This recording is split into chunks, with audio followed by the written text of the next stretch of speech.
So you've bought yourself a swim tether. Here's 7 tips that are gonna help you have a lot more fun in your workouts, avoid getting injured, and also just mix it up in a way that will keep you going for the next couple of weeks and potentially a couple of months as well.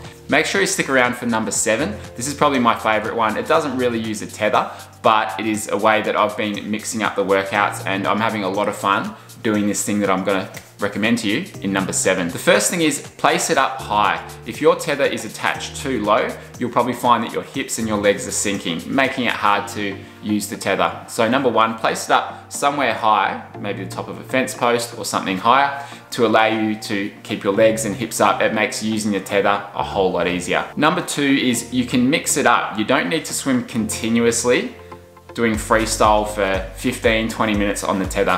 What I like to do is mix it up using different strokes. So I'll usually do some breaststroke, I'll do front scull, as you can see here, and also doing some kick against the wall or against the tether. And I want to thank Elise Butler for providing these videos and providing some of these tips as well. So what you might do on this tether is you could do, say, a minute of freestyle, then you might mix it up with some sculling in between. Another minute of freestyle, and then mix it up with some breaststroke. So doing it that way is going to take a lot of the pressure and the load off the shoulders, because as you know, attached to the tether, it is hard work, and it is not like swimming normally because of the amount of pressure that you've got. So if you are trying to do a normal session that might be an hour and a half long, it's going to be too much time spent swimming with that sort of resistance, and you'll likely find in the next 2 or 3 weeks that could lead to injury. So it is not like a normal workout in that way. The third thing is using a snorkel. If you've got a small pool, or you're finding that your pool is getting quite choppy and it is hard to breathe, then wearing a snorkel can be a really good way to not only just take the need to turn your head out of it, so it's easier to breathe, but also just focusing on your stroke. And you know, we mentioned this in a lot of other videos as well, talking about when you want to focus on your catch in your pool, wearing a snorkel is a great way to do that, because when you don't need to turn your head to the side, it makes it much easier to focus on those things. The fourth thing is there's 2 ways for you to measure your workout. The first one is obviously time. Now, if you're going by time, let's say you want to do a minute of freestyle, 30 seconds of breaststroke, and keep repeating that, you can get a small clock from in Australia, somewhere like Kmart, and Elise gave us this tip, is you can get a small clock, put it by the side of the pool, and you can use that like a 60-second timer that you normally have at a pool. The other way that you can do it is by strokes. So you can count your strokes, whether it be 50, 100 strokes, and then you alternate to something else. So you can use time or stroke count as a way to go about measuring your workouts. The fifth thing is make sure that you are breaking down your workouts into shorter reps and shorter sessions. So as we mentioned earlier, you don't want to be doing an hour and a half on the swim tether. It's going to be too much. You might be doing sessions of 30 to 45 minutes. That is going to be more than enough on the swim tether.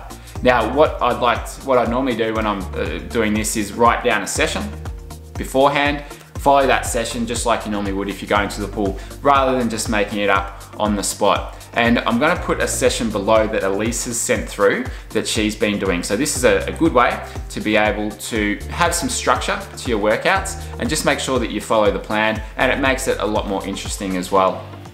Number 6 is make sure you are changing your effort somewhere in your workout. So we did a presentation, I did an online training for people inside our membership, where we were talking about a way to structure these workouts is similar to what you would in the pool, where you will do something at, say, a 6 out of 10 effort, and then you do something at an 8 out of 10, and then maybe an all-out effort. So what that could look like is, say, 30 seconds at 60% effort, that's perceived effort, 20 seconds at 80% effort, and the last 10 seconds at all out, 10 out of 10 effort. So that's a way that you can, again, just make sure that you're varying the pace, breaks it up, it makes it a lot more interesting, but you'll also probably get some better gains out of it. Now, what I'd recommend with this is don't do too much at that very top end effort, because of the amount of resistance. You will probably find that you're feeling pretty sore. It's not great for your shoulders if you're doing too much at that very top end. Now, number 7, this is probably my favorite one. It doesn't really involve a swim tether, but it's a way that I've been having a lot of fun working out in the pool. And if you don't follow us on Instagram, which you should, go and check us out there. In some of our stories, I've shared some of these things that I've come across. Now, number 7 is doing some underwater based training. Now there's two companies that I follow. One is XPT, that's run by surfer Laird Hamilton and his wife Gabby Reese, and also Deep End Fitness, they're based out of California. They post some really good workouts and exercises that you can do in the pool. Now, disclaimer here, make sure that you're doing it with someone else because some of them do involve some breath holds. Make sure you're doing it safely. And with these types of exercises, which I'm going to show you here, this is a great way to not only develop strength, but also develop your lung capacity.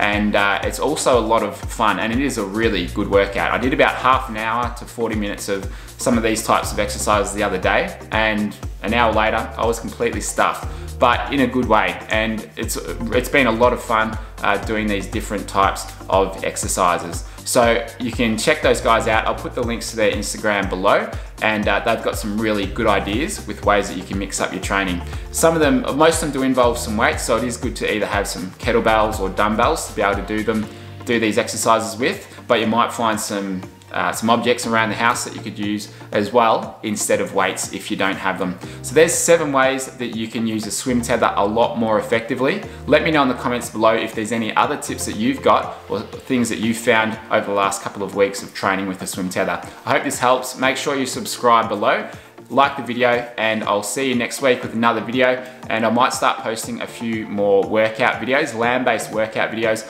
on our Instagram. So make sure you go and follow us there.